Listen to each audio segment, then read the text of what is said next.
জায়ান হাসান। আমি একটি কবিতা বলবো। আমার কবিতার নাম ট্রেন। লিখেছেন শামসুর রহমান।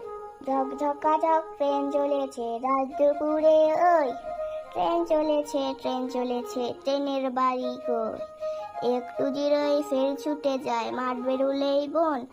কুলের ওপর বাজনা বাজে ঝনঝনা ঝনঝন। দেশ বিদেশে বেড়ায় ঘুরে, নেই গো ঘোরার শেষ।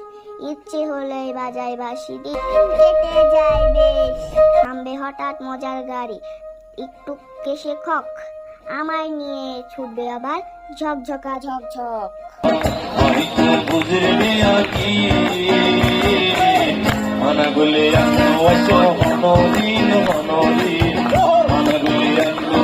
Mano,